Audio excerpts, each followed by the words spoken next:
Welcome to channel friends. This is Vijay. இன்னைக்கு நம்ம banking awareness சீரியஸில் வந்துட்டு இப்போ டிஜிட்டலி என்னென்ன ப்ராடக்ட்ஸ் எல்லாம் இருக்குது, என்னென்னலாம் ஆக்சுவலி வந்துட்டு டேர்ம்ஸ் வந்துட்டு நம்ம தெரிஞ்சுக்கணும் பேங்க்கில் அப்படிங்கிறதோட பேசிக்காக ஃபஸ்ட்டு இதை நம்ம பார்க்க போகிறோம். ஸோ டாபிக் உள்ள போவோமா? ஸோ ஃபர்ஸ்ட் ஒன் பார்த்தீங்கன்னா அப்படின்னா architecture of Indian payments. Maximum இப்போ நம்ம பார்க்க போகிறது எல்லாமே பேமெண்ட் சிஸ்டமில் தான். இன்னும் பார்த்தீங்க அப்படின்னா வந்துட்டு ஆஸ் அ கஸ்டமராக இன்னும் நிறைய யூஸ் பண்ணுறது இருக்கும். அதெல்லாம் வந்துட்டு கண்டினியூஸாக இனிமேல் பார்ப்போம் இன்னும் வர வீடியோஸில். கன்சியூமர் ஆக்சஸ் பாயிண்ட்ஸில் வந்துட்டு இப்போ ரெண்டு இருக்குது மேஜராக. ஒன்று நம்ம பார்த்தோம் அப்படின்னம்னா டெபிட் கார்டும் கிரெடிட் கார்டும். டெபிட் கார்டும் கிரெடிட் கார்டும் ஆல்ரெடி தெரியும். டெபிட் கார்டுன்னா வந்துட்டு நம்ம பணம் எடுக்கிறதுக்காக யூஸ் பண்ணுறது, அவ்வளோதான், சிம்பிள், பிஓஎஸ் மிஷினில். அதுவே வந்துட்டு கிரெடிட் கார்டுன்னா வந்துட்டு என்னது, கடன் வாங்குறதுக்காக ஒரு லிமிட் வந்து செட்டப் பண்ணி கொடுத்துருப்பாங்க அந்த கார்டில். அதை வச்சு நம்ம எவ்வளோக்கு எவ்வளோ நம்ம பர்ச்சேசஸ் பண்ண முடியுமோ பண்ணிக்கலாம். பட் ஸ்டில் வந்துட்டு வித்தின் அ மந்த் நம்ம பே பண்ணணும், இல்லைன்னா இஎம்ஐயில் கன்வெர்ட் பண்ணி பே பண்ணணும். அது உங்களுக்கு ஆல்ரெடி தெரியும், இதில் ஆல்ரெடி கொடுத்துருக்காங்க. என்னது, plastic instruments facilitating 24/7 financial transactions.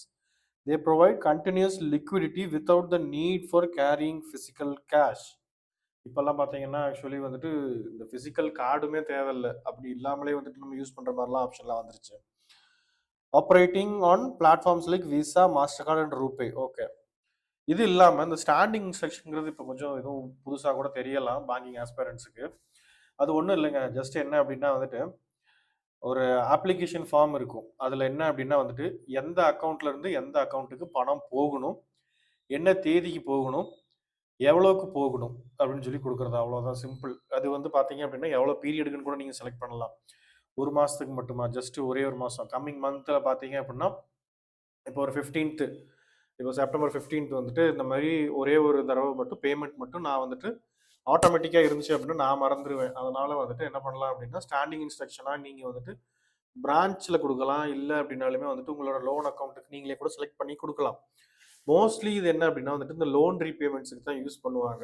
Loan ரீபேமெண்ட்ஸுக்கு சாதாரண கஸ்டமர்ஸ் யூஸ் பண்ணுவாங்க. இது இல்லாமல் இந்த சேலரி, எலக்ட்ரிசிட்டி பில்லுங்கிறது பார்த்தீங்க அப்படின்னா வந்துட்டு இப்போல்லாம் பார்த்தீங்கன்னா நம்மளோட இப்போ என்ன சொல்கிறது, ஃபோன்பே, பேடிஎம் அதுலேயே கூட வந்துட்டு யூபிஐ லிங்க்டு ஆப்ஷன்ஸ் எல்லாம் வந்துருச்சு. ஸ்டாண்டிங் இன்ஸ்ட்ரக்ஷனில் கொடுக்குற மாதிரி. எப்படி அப்படின்னா ஆட்டோமேட்டிக்காக ஒன்ஸ் வந்துருச்சு அப்படின்னா ஆட்டோமேட்டிக்காக பணம் டெபிட் ஆகிக்கிற மாதிரி. அது ஒன்று. எலக்ட்ரிசிட்டி யூட்டிலிட்டி பில்ஸ்க்கெல்லாம் வந்துட்டு இருக்குது ஆல்ரெடி.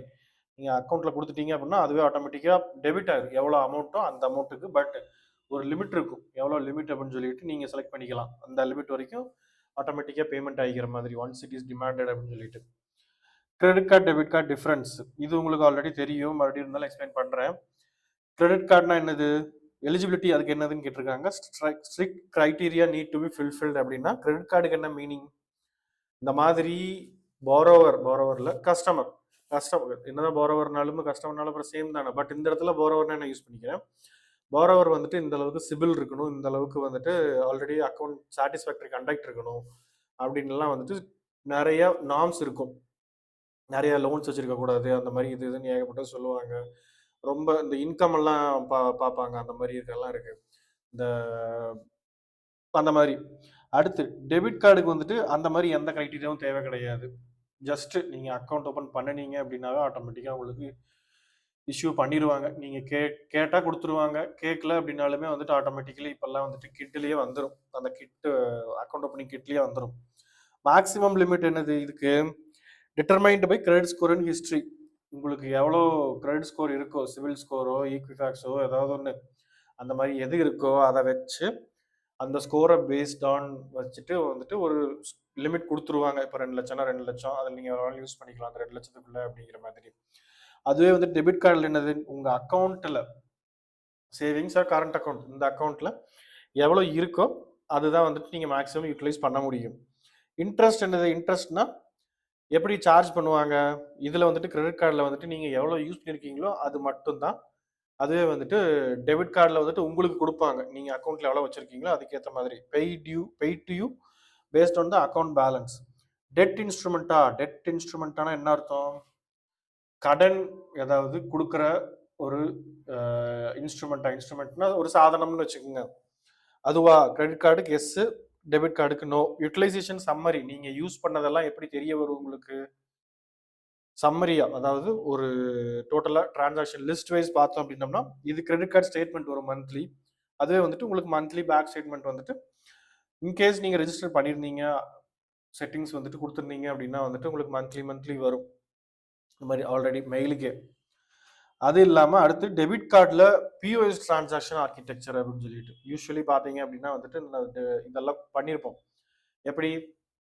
போய் பிஓஎஸ் மெஷின்ல நம்ம வந்துட்டு ஸ்வைப் பண்ணுவோம். ஸ்வைப் பண்ண உடனே வந்து அது வந்துட்டு அமௌண்ட் நம்ம பார்த்துட்டு ஸ்வைப் பண்ணுவோம். ஸ்வைப் பண்ண உடனே வந்துட்டு அது பின் நம்பர் கேட்கும். பின் நம்பர் குடுத்த உடனே வந்துட்டு பணம் வந்து டைரக்ட்டா அவங்களுக்கு போயிரும். அவ்வளோதான் சிம்பிள். பட் இதுல என்னென்ன இருக்கு டிஜிட்டலி அப்படின்னு பார்த்தீங்க அப்படின்னா, டெர்மினல், இதுக்கு பேரு பிஓஎஸ் டெர்மினல்னு சொல்லுவாங்க.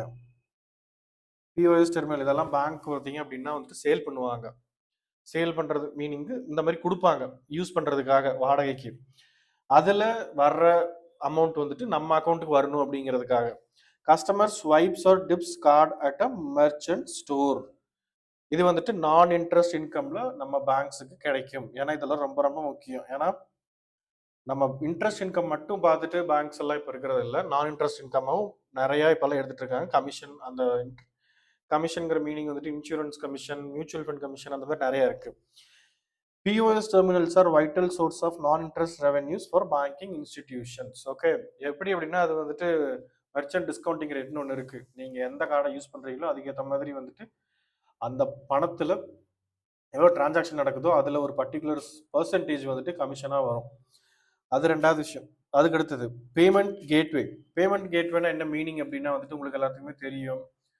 இந்த மாதிரி நீங்க இப்போ பேங்க்குக்கே அப்ளை பண்றீங்க. பேங்க் எக்ஸாம்ஸ்க்கே அப்ளை பண்றீங்க அப்படின்னா வந்துட்டு நீங்க குடுப்பீங்க.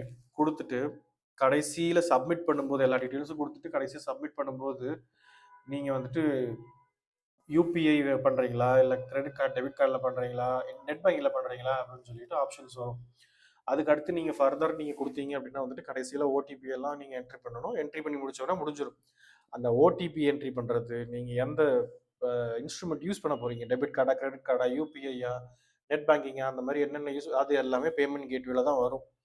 Electronically validates and authorises the PIN transaction. இதுதான் வந்துட்டு பேமெண்ட் கேட்வே. எப்படின்னா, ஒரு கேட்டுன்னு நெனச்சுக்கோங்க அவ்வளவுதான். நீங்க அந்த பின் வந்துட்டு கரெக்ட்டா குடுத்தா தான் வந்துட்டு உங்கள உள்ள விடுங்கிற மாதிரி. இது வந்துட்டு பேமெண்ட்டுக்கு அவ்வளவுதான் சிம்பிள். நம்ம ஆளுங்களுக்கு கேட் போடுவோம். இது வந்துட்டு பேமெண்ட்டுக்கு கேட்வே. அடுத்து அக்வைரர். அதான் ஒன்ஸ் நீங்க என்ட்ரி பண்ணி முடிச்சீங்க அப்படின்னாலே, funds settle into the merchant's operative account with the acquirer bank. Acquirer பேங்க்ன்னா இதுல என்ன மீனிங்? யார்கிட்ட அக்கவுண்ட் வச்சிருக்காங்களோ, எந்த பேங்க்ல வந்துட்டு மெர்ச்சன்ட் அக்கவுண்ட் வச்சிருக்காங்களோ, அங்க ஆட்டோமேட்டிக்கா போயிரும் அப்படின்னு சொல்லிட்டு. இதுல ஒண்ணும் அந்த அளவுக்கு பெருசா இல்ல.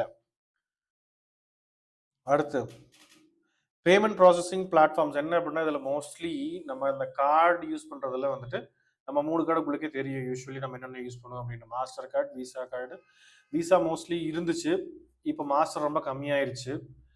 அது இல்லாம இப்ப ரூபே தான் மேக்ஸிமம் வந்துட்டு கவர்மெண்ட் வந்துட்டு ப்ரமோட் பண்றாங்க. ஏன்னா நம்ம இந்தியன் ப்ராடக்ட் அப்படிங்கிறதுனால வந்துட்டு. இதுல என்ன அப்படின்னா, இந்த விசாவும் மாஸ்டர் கார்டும் வந்துட்டு குளோபல் உலக அளவுல எல்லாம் யூஸ் பண்றது. ரூபே வந்துட்டு நம்ம இந்தியன் கவர்மெண்ட் வந்துட்டு இந்தியன் லோக்கலி ப்ரமோட்டட் அப்படிங்கிறதுனால வந்துட்டு இங்க நம்ம யூஸ் பண்றோம். அது இல்லாம இன்னும் சில கண்ட்ரீஸ்லலாம் வந்துட்டு இப்போ யூஸ் பண்ண ஆரம்பிச்சிருக்காங்க. Visa and MasterCard are payment processing institutions adopted by financial entities worldwide to facilitate card and electronic transactions. Universally accepted at several merchant outlets. இது நீங்க எங்க வேணாலும் அக்செப்ட் பண்ணுவாங்க. ஒரு பிரச்சனையும் இல்ல. நீங்க ரூபே இப்போ வேற நாட்டுல எங்கேயாவது போய் பண்ண முடியுமான்னு கேட்டா, எல்லா நாட்டிலயும் அக்செப்ட் பண்றது இல்ல. Developed internally by India to process domestic transactions. அதுதான். இங்க நம்ம யூஸ் பண்ணலாம். ஒரு பிரச்சனையும் இல்ல. Operated entirely by the NPCI. முடிஞ்சுதா? இந்த என்பிசிஐங்கிறது என்னது? அடுத்து வருவோம் என்பிசிஐக்கு. இப்போ என்பிசிஐ கீழே என்னென்ன இருக்கு, அதை பத்தி என்னென்ன அப்படின்னு சொல்லி பார்ப்போமா? என்பிசிஐனா National Payments Corporation of India. எப்போ ஆரம்பிச்சது? டிசம்பர் 2008ல. இது வந்துட்டு 2008 அந்த டைம்ல தான் வந்துட்டு ஆக்சுவலி வந்துட்டு இந்த டிஜிட்டல் ரெவல்யூஷன்ங்கிறது வந்துட்டு வந்தது. அதுக்கப்புறமா தான் பார்த்தீங்கன்னா யூபிஐயுமே கொண்டு வந்தது எல்லாமே. Regulation RBI regulated entity simple. இந்த authorised capital, paid up capital இது அப்படின்னா என்னன்னு நான் சொல்லிடுறேன். ஜஸ்ட் ஒரு இது மட்டும். இப்போ உங்களுக்கு பேங்க் எக்ஸாம்ல இது கேட்க மாட்டாங்க. பட் ஒரு ஜென்ரல் நாலேஜ் தான் அவ்வளோதான் சிம்பிள். ஆத்தரைஸ்டு கேபிட்டல்னா என்ன மீனிங் அப்படின்னா வந்துட்டு கேபிட்டல்னா முதலீடு. ஓகே. ஆத்தரைஸ்டு கேபிட்டல் அப்படின்னா வந்துட்டு நீங்க ஒரு இப்போ நீங்க ஒரு கம்பெனி ஸ்டார்ட் பண்றீங்க அப்படின்னா வந்துட்டு எப்பயுமே ஒரு அக்ரீமெண்ட் போடணும் எப்படியா இருந்தாலுமே. ஏன்னா, எல்லாம் கரெக்ட்டா வரணும் இல்லையா? அதனால வந்துட்டு எது எது என்னென்ன பண்ணணும் அப்படின்னு சொல்லிட்டு நம்ம மனசுல நெனச்சுக்கிட்டா வந்துட்டு எதுவுமே சட்டமாயிராதுல்ல. அதே மாதிரி வந்துட்டு அக்ரீமெண்ட் போடணும். இப்ப நீங்க ஒரு கம்பெனி ஸ்டார்ட் பண்றீங்க, ஒரு பிரைவேட் லிமிடெட் ஸ்டார்ட் பண்றீங்க அப்படின்னா வந்துட்டு 2 அக்ரீமெண்ட் இருக்கு. எம்ஓஏ, ஏஓஏ அப்படின்னு சொல்லிட்டு memorandum of association, articles of அசோசியேஷன்னு. இந்த எம்ஓஏல தான் வந்துட்டு இந்த ஆத்தரைஸ்டு கேபிட்டல்ங்கிறது குடுப்போம். ஆத்தரைஸ்டு கேபிட்டல்னா ஒண்ணும் இல்ல. மேக்ஸிமம் நீங்க எவ்வளவு முதலீடு பண்ணலாம் அப்படின்னு சொல்லிட்டு, நீங்க கம்பெனி ஆரம்பிக்கிறப்பவே வந்துட்டு அந்த அக்ரீமெண்ட்ல நீங்க குடுத்துறலாம். இவ்வளோ நான் வந்துட்டு முதலீடு பண்றதுக்கு வாய்ப்பு இருக்குது அப்படின்னு சொல்லிட்டு. இப்போ ஒரு 10,00,00,000 குடுக்குறீங்க. முதலீடு நான் பண்ணுவேன் அப்படின்னு சொல்லிட்டு. பண்றதுக்கு 10,00,00,000 வரைக்கும் நான் முதலீடு பண்ணுவேன் அப்படின்னு நீங்க சொல்லிடுறீங்க. அப்படிங்கிறதுக்காக 10,00,00,000 முதலீடு பண்ணணும்னு இருக்கா? அப்படியெல்லாம் ஒண்ணும் கிடையாது. 10,00,00,000 நீங்கன்னு சொல்லிட்டு, அதுக்கு அடுத்தது. அடுத்ததான் வந்துட்டு பெய்ட் அப் கேப்பிட்டல்ங்கிறது. அந்த பெய்ட் அப் கேப்பிட்டல்ங்கிறது நீங்க எவ்வளவு முதலீடு பண்ணியிருக்கீங்க அப்படிங்கிறது தான் வந்துட்டு இந்த பெய்ட் அப் கேப்பிட்டல்ங்கிறது. ஸோ இது ரொம்ப டாபிக் விட்டு டீவியேட் ஆகி போக வேண்டாம். இதுதான் சிம்பிள். ஆத்தரைஸ்டு கேப்பிட்டல்னா வந்துட்டு மேக்ஸிமம் நீங்க எவ்வளோ வரைக்கும் முதலீடு பண்ணுவீங்க அப்படின்னு சொல்லி எம்ஓஏல குடுக்குறது. பெய்ட் அப் கேப்பிட்டல்ங்கிறது நீங்க எவ்வளோ பண்ணியிருக்கீங்க அப்படின்னு சொல்லி குடுக்குறது. சிம்பிள். என்பிசிஐ கீழ என்னென்னலாம் வருது அப்படின்னு பார்த்தோம்னா, நேஷனல் ஃபினான்ஷியல் ஸ்விட்ச். இது நீங்க கேட்டிருக்கவே மாட்டீங்க மோஸ்ட்லி. பட் ஆனா வந்துட்டு இது நீங்க ஆல்மோஸ்ட் எல்லாருமே யூஸ் பண்ணியிருக்கிறது தான். இது யூஸ் பண்ணாம நீங்க டிரான்சாக்ஷன் எதுவும் பண்ண முடியாது ஏடிஎம்ஸ்ல. நீங்க ஏடிஎம்ஸ்ல எந்த டிரான்சாக்ஷன் பண்ணாலுமே வந்துட்டு அது ஸ்விட்ச்சுக்கு போய் தான் வந்துட்டு உங்களுக்கு பணம் டெபிட் ஆகும். உங்க அக்கவுண்ட்ல ஆட்டோமேட்டிக்கலி உங்களுக்கு அமௌண்ட் கேஷும் வந்துட்டு கையில கிடைக்கும். Automated clearing house. Automated clearing ஹவுஸ்னா என்ன மீனிங் அப்படின்னா வந்துட்டு இது நேச்ன்னு சொல்லுவோம். நேச் மேண்டேட்ன்னு சொல்லுவோம். இது என்ன மீனிங் அப்படின்னா, இப்ப வேற ஏதாவது ஒரு பேங்க்ல நீங்க லோன் எடுத்திருக்கீங்க. ஆனா நீங்க அங்க வந்துட்டு எஸ்பி அக்கவுண்ட் ஓப்பன் பண்ணல. அப்படிங்கிறப்போ நீங்க எஸ்பிஐல வச்சிருக்கீங்க. ஸ்டேட் பேங்க்ல வச்சிருக்கீங்கன்னு வச்சுக்கோங்களேன். ஒரு பேச்சுக்கு எஸ்பிஐ அக்கவுண்ட், சேவிங்ஸ் அக்கவுண்ட் வச்சிருக்கீங்க. பட் லோன் வந்துட்டு வேற ஏதாவது ஒரு ஹெச்டிஎஃப்சில எடுத்திருக்கீங்கன்னு வைங்களேன். ஹெச்டிஎஃப்சில ஓப்பன் பண்ண வச்சுருவாங்க. இன் கேஸ் வந்துட்டு ஓப்பன் பண்ணல, எஸ்பி அக்கவுண்ட் ஓப்பன் பண்ணல, லோன் அக்கவுண்ட் மட்டும் தான் ஓப்பன் பண்றீங்க அப்படின்னா, அதுக்கு எவ்வளோ லோன் அமௌண்ட் நீங்க மாசம் மாசம் கட்டணுமோ, அது உங்க இந்த அக்கவுண்ட்ல இருந்து ஸ்டேட் பேங்க் அக்கவுண்ட்ல இருந்து மந்த்லி வந்துட்டு ஆட்டோமேட்டிக்கா டெபிட் ஆகிக்கிற மாதிரி கொடுக்கறது. இது ஆல்மோஸ்ட் நீங்க எதுவும் கேட்டிருக்கலாம். இதுதான் ஆட்டோமேட்டட் கிளியரிங் ஹவுஸ்ன்னு சொல்றது. அது பண்றது ஆட்டோமேட்டட் கிளியரிங் நேச் மேண்டேட்டுங்கிறது. அதை பண்றவங்க தான் ஆட்டோமேட்டட் கிளியரிங் ஹவுஸ். இதுக்கு முன்னாடி ஸ்டாண்டிங் இன்ஸ்ட்ரக்ஷன் சொல்லியிருந்தேன். ஸ்டாண்டிங் இன்ஸ்ட்ரக்ஷன் வந்துட்டு மோஸ்ட்லி எதுக்கு வரும் அப்படின்னா, நீங்க உங்க பேங்க்ல இருந்து பேமெண்ட் இனிஷியேட் பண்ற மாதிரி. இப்போ நான் ஒரு பேங்க்ல அக்கவுண்ட் இருக்கு, ஸ்டேட் பேங்க்ல அக்கவுண்ட் இருக்கு அப்படின்னா, என்னோட ஸ்டேட் பேங்க் அக்கவுண்ட்ல இருந்து என்னோட ஸ்டேட் பேங்க் லோன் அக்கவுண்ட்டுக்கு நான் பணம் மாத்திக்கணும்னு நினைக்கிறேன் அப்படின்னா வந்துட்டு மந்த்லி இந்த லோன் ரீபே பண்ணிக்கணும்னு நினைக்கிறேன்னா, அதுக்கு ஸ்டாண்டிங் செக்ஷன் யூஸ் பண்ணுவேன். அதுவே வந்துட்டு பேங்க் டு பேங்க் ஆட்டோமேட்டிக்கா மாறணும் அப்படின்னு நினைச்சோம்னா ஆட்டோமேட்டிக் கிளியரிங் ஹவுஸ் யூஸ் பண்ணுவோம். சிம்பிள். இதுதான் டிஃபரன்ஸ். அடுத்து ஐஎம்பிஎஸ் பத்தி அடுத்து வருவோம். சிம்பிள் தான். அது ஆட்டோமேட்டிக்கலி வந்துட்டு இன்ஸ்டன்ட் மணி டிரான்ஸ்ஃபர் அவ்வளவுதான். அடுத்து செக் ட்ரங்கேஷன் சிஸ்டம் சிடிஎஸ்ன்னு சொல்லுவோம். சிடிஎஸ் 2010 இருந்துச்சு. இது என்ன அப்படின்னா வந்துட்டு நீங்க அதே இதுதான். இப்போ நீங்க பணத்துக்கு பதிலா வந்துட்டு உங்களுக்கு யாரோ ஒருத்தர் வந்து செக்கா கொடுத்துட்றாங்க. ஆனா வந்துட்டு அந்த செக் வந்துட்டு இப்போ அதான் வழக்கம் போல சேம் எக்ஸாம்பிளே சொல்றேன். ஸ்டேட் பேங்க்ல எனக்கு அக்கவுண்ட் இருக்கு. ஆனா வந்துட்டு அவங்க குடுத்துருக்கிறது வந்துட்டு வேற ஏதாவது ஒரு ஹெச்டிஎஃப்சில இருக்கிறவங்க வந்துட்டு அக்கவுண்ட் வச்சிருக்காங்க அங்க. அவங்க வந்துட்டு ஹெச்டிஎஃப்சியோட செக்க எனக்கு குடுத்துடுறாங்க. நீங்க பணம் எடுத்துக்கங்க அப்படின்னு சொல்லிட்டு. ஆனா என்ன அப்படின்னா வந்துட்டு அது கிராசிங் பண்ணி குடுத்துடுறாங்க. கிராசிங் பண்ணினா அங்க போய் தான் மாத்தணும். கிராசிங் பண்ணி குடுக்காம உங்ககிட்ட குடுத்துடுறாங்க. ஃபார் இந்த மாதிரி கிளியரிங் அப்படின்னு சொல்லி குடுத்துட்டாங்கன்னு வைங்களேன். பேர் எழுதி குடுத்துட்டாங்க. உங்களுக்கு வந்துட்டு அங்க போறதுக்கெல்லாம் விருப்பம் இல்ல. உங்களுக்கு வந்துட்டு ஸ்டேட் பேங்க்லயே அக்கவுண்ட் இருக்கு அப்படிங்கிறப்ப, நீங்க ஸ்டேட் பேங்க்ல போய் கிளியரிங் குடுத்தீங்க அப்படின்னா வந்துட்டு என்ன ஆகும் அப்படின்னா, இந்த கிளியரிங் ஹவுஸஸ் எல்லாம் இருக்கு. அங்க என்ன ஆகும் அப்படின்னா, சிடிஎஸ்ல வந்துட்டு எல்லா செக்கும் இந்த மாரி நம்ம பிரான்ச் இருந்துச்சு அப்படின்னா வந்துட்டு, நம்ம பிரான்ச்ல இப்போ எல்லாருமே வந்துட்டு இந்த மாரி கஸ்டமர்ஸ் நெறைய பேர் வந்துட்டு வேற வேற மாரி இந்த மாரி கிளியரிங்க்கு செக்ஸ் எல்லாம் குடுப்பாங்க. அவுட்வர்ட் கிளியரிங்க்கு. அந்த மாரி எல்லா செக்கையுமே பிரசன்ட் பண்ணி பணம் வாங்குவாங்க. டிஜிட்டலி அவ்வளோதான். அது டெய்லி நடக்கும். அடுத்து ஐஎம்பிஎஸ் பார்த்தாச்சு. Aadhaar payment bridge system. இது உங்களுக்கெல்லாம் சொல்லணும்னு அவசியமே இல்ல. இப்பல்லாம் யுபிஐல ஏகப்பட்டது நடந்துட்டு இருக்குது. இத வச்சு தான். ரூபே கார்டு இப்ப தான் பார்த்தாச்சு ஆல்ரெடி. அடுத்து யுபிஐ. யுபிஐக்கு சொல்லணுமா என்ன நம்ம ஆளுங்களுக்கெல்லாம்? இருந்தாலும் வந்துட்டு இதில குடுத்துருக்கிற மாதிரி சொல்லிறலாம். 1 lakh லிமிட் பர் டிரான்சாக்ஷன். இப்போ இது வந்துட்டு ஆக்சுவலி வந்துட்டு யூசுவல் டிரான்சாக்ஷன்ஸ்க்கு மட்டும்தான் 1 lakh வந்துட்டு. அதுவே வந்துட்டு உங்களுக்கு டாக்ஸு இந்த மாதிரி எஜுகேஷனல், மெடிக்கல் அந்த மாதிரி இதுதான் வந்துட்டு என்ஹான்ஸ்டு லிமிட் இருக்குது. அதான் இது வந்துட்டு லிமிட் ஒரு டிரான்சாக்ஷனுக்கு. இது டெய்லி டிரான்சாக்ஷன். அந்த டெய்லி டிரான்சாக்ஷனுக்கு தான் சொன்னது நான் இப்போ. அடுத்து 20 மேக்ஸிமம் டிரான்சாக்ஷன்ஸ் பர் டே. அது இல்லாம அடுத்தது என்னது? ஆப்பரேட்ஸ் வயா விபிஏ. இது எல்லாருக்குமே தெரியும் தான். என்னது? நீங்க அட் ஏதாவது ஒன்று கொடுத்து அந்த மாதிரி மெயில் ஐடி மாதிரி இப்பெல்லாம் அதெல்லாம் யூஸ் ஆகிட்டு இருக்குது. நம்பர் வச்சும் யூஸ் பண்ணிட்டு இருக்கலாம், ஒரு பிரச்சனையும் இல்லை. இது அடுத்து IFSC code. IFSC code mostly எதுக்கு யூஸ் ஆகும் அப்படிங்கிறது எல்லாருக்குமே தெரிஞ்சிருக்கு மோஸ்ட்லி. என்ன அப்படின்னா, வேற பேங்க்ல இருந்து இப்போ நமக்கு ஏதாவது பணம் அனுப்புறாங்க, நெஃப்ட், ஐஎம்பிஎஸ் சரி, நெஃப்ட், ஆர்டிஜிஎஸ், ஐஎம்பிஎஸ் இதில் எல்லாத்துலேயுமே பணம் அனுப்புறாங்க அப்படின்னா வந்துட்டு அந்த இதில் வந்துட்டு ஐஎஃப்எஸ்சி கோடுங்கிறது ரொம்ப முக்கியம். ஐஎஃப்எஸ்சி கோடுங்கிறது எப்படி டிசைட் ஆகும் அப்படின்னா வந்துட்டு ஃபர்ஸ்ட் பேங்க் நேம் வரும். அதுக்கடுத்து அஞ்சாவது இதில் இருக்கிற பொசிஷனில் இருக்கிறது வந்துட்டு எப்பயுமே 0 தான். அது நில் வேல்யூ தான். அதுக்கடுத்து இருக்கிறது வந்துட்டு பிரான்ச்சை பொறுத்து மாறும். ஸோ அவ்வளோதான். IFSC Indian financial system code. இது வந்துட்டு இந்தியாவில் மட்டும் தான் யூஸ் பண்ண முடியும். இதை வச்சு நீங்கள் வேற எங்கேயும் பணம் அனுப்ப முடியுமா, வேற எங்கே இருந்தாலும் பணம் அனுப்ப முடியுமானா முடியாது. அதுக்கு வந்துட்டு இன்னும் ஸ்விஃப்ட் இருக்கு, அடுத்து வருவோம். Mandatory 11 digit alpha numeric code for NEFT and RTGS. ஐஎம்பிஎஸ்க்கும் இதுதான் தேவைப்படும். ஐஎம்பிஎஸ்க்கும் இப்படி தான் அனுப்புவாங்க. ஃபர்ஸ்ட் 4 டிஜிட் வந்துட்டு பேங்கோடது, represents the specific bank name. அடுத்து வந்துட்டு 5வது டிஜிட் வந்துட்டு பஃபர், ஆல்வேஸ் 0 நெல் தான் இருக்கும் அங்கே எப்பயுமே. அதுக்கடுத்து பிரான்ச்சை பொறுத்து மாறும், represents the specific bank branch. So அடுத்து இது நெஃப்ட், ஆர்டிஜிஎஸ், ஐஎம்பிஎஸ் இதுக்கான டிஃபரன்ஸ் தான். என்ன அப்படின்னா வந்துட்டு இது எல்லாமே ஆல்மோஸ்ட் சிமிலர் தான். பேமெண்ட் சிஸ்டம் ஒரு பேங்க்லேருந்து இன்னொரு பேங்க்குக்கு நீங்கள் செக் வழியா இல்லை உங்கள் மொபைல் வழியா இல்லை நெட் பேங்கிங் வழியா நீங்கள் வந்து இனிஷியேட் பண்ணுறீங்க வேறு பேங்க்கில் இருக்கவங்களுக்கு ஐஎஃப்எஸ்சி கோட் த்ரூ. எப்படி அது செட்டில்மெண்ட் ஆகுதுங்கிறது மட்டும்தான் டிஃப்ரென்ஸ் இதுக்கு எல்லாத்துக்குமே. நெஃப்ட் என்ன அப்படின்னா வந்துட்டு அட்லீஸ்ட் மினிமம் அரை மணி நேரம் பேட்சாக நடக்கும். அரை மணி நேரம் பேட்சாக நடக்கும் அப்படின்னா என்ன மீனிங் அப்படின்னா, இப்போ நீங்கள் ஒரு பேமெண்ட் பண்ணுறீங்க, ஸ்டேட் பேங்க்லேருந்து பண்ணுறீங்க, யாருக்கோ ஹெச்டிஎஃப்சியில் இருக்கிறவங்களுக்கு பண்ணுறீங்க அப்படின்னா வந்துட்டு அந்த அரை மணி நேரம் ஸ்டேட் பேங்க்லேருந்து ஹெச்டிஎஃப்சிக்கு பண்ணியிருப்பாங்க பார்த்தீங்களா, அது எல்லாமே ஒரு பேட்ச். அது எல்லாமே வந்துட்டு அந்த அரை மணி நேரத்துக்கு அப்புறமா தான் செட்டில் ஆகும், ஒன்றா செட்டில் ஆகும்.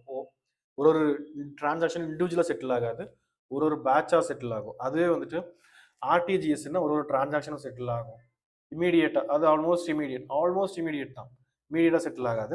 ஐஎம்பிஎஸ் வந்துட்டு இன்ஸ்டண்ட்டாக உடனே நடக்கும், அவ்வளோதான் சிம்பிள். உங்களுக்கு நீங்கள் பண்ணி முடிக்கிறீங்க அப்படின்னா வந்துட்டு யூபிஐயில் எப்படி பேமெண்ட் வருதோ அதே மாதிரி ஐஎம்பிஎஸ்லேயும் டக்குன்னு பேமெண்ட் வந்துடும். இதே தான் batch 48 half hourly intervals. RTGS வந்துட்டு real time instantaneous continuous. IMPS வந்துட்டு இன்ஸ்டன்ட்டு. டிரான்சாக்ஷன் லிமிட் வந்துட்டு நெஃப்ட்டுக்கு அப்படியெல்லாம் ஒரு இதெல்லாம் ஒன்றும் கிடையாது, எந்த இதுவும் கிடையாது. யூஸ்வலி வந்துட்டு 2 லட்சத்துக்கு கீழே இருக்கும்.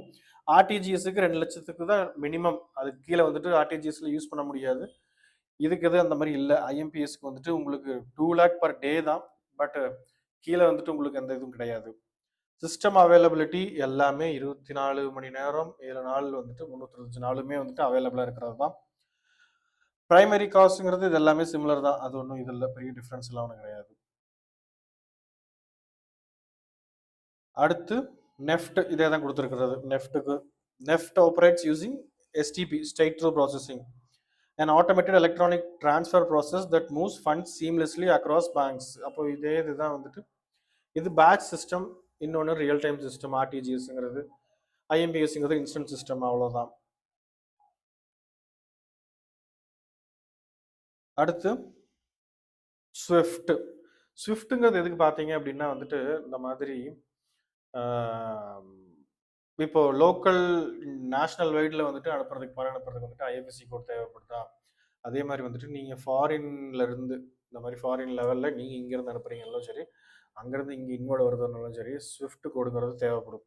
அது என்ன மீனிங் அப்படின்னா, society for world wide inter bank financial telecommunication.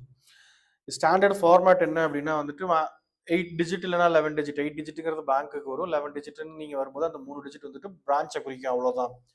இந்த மொதல் 4 டிஜிட் வந்துட்டு பேங்க் கோடு, 2 டிஜிட் அடுத்த 2 டிஜிட் வந்து கண்ட்ரி கோட், லாஸ்ட் 2 டிஜிட் வந்துட்டு லொகேஷன் கோட். இது ஆப்ஷனல் தான். எப்பயுமே வந்துட்டு இதுதான் வரும். பிரைமரி ஆஃபீஸ் டெசிக்னேஷன் அப்படின்னா வந்துட்டு மோஸ்ட்லி இது வந்துட்டு ஹெட் ஆஃபீஸை குறிக்கும். இப்போ இருக்கிறது இந்த இது கொடுத்துருக்கிறது. அதுவே வந்துட்டு அடுத்து பிரான்ச் கோடுங்கிறது ஆப்ஷனல். அது நீங்கள் கடைசியாக கொடுத்துக்கலாம்.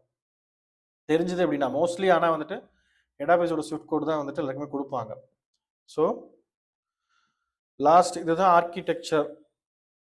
ஆர்பிஐ தான் யூஸ்வலி எப்பயும் போல கண்ட்ரோல் பண்ணுறது எல்லாத்தையுமே. அதுக்கு கீழே நெஃப்ட், ஆர்டிஜிஎஸ் ரெக்வயர்ஸ் ஐஎஃப்எஸ்சி. அடுத்து என்பிசிஐ கண்ட்ரோல் பண்ணுறது ஐஎம்பிஎஸ், ரூபே, யூபிஐ. அடுத்து ஸ்விஃப்ட். இது எல்லாமே வந்துட்டு ஆர்பிஐ கீழே வர்றதா வந்துட்டு ஒரு இதை காட்டியாச்சு. ஸோ அவ்வளோதான் முடிஞ்சது இன்னைக்கான இது. அடுத்து இன்னும் எஸ்எஃப்எம்எஸ் எல்லாம் இருக்குது ஆக்சுவலி பார்த்தீங்க. அதெல்லாம் வந்துட்டு இன்னும் எல்சி ரிலேட்டட் டிரான்சாக்ஷன்ஸில் வந்துட்டு நம்ம யூஸ் பண்ணுவோம். அதெல்லாம் ஏதோ அடுத்த வீடியோவில் வரதில் பார்ப்போம். ஸோ தேங்க்ஸ் ஃபார் வாட்சிங் த வீடியோ. தேங்க்யூ.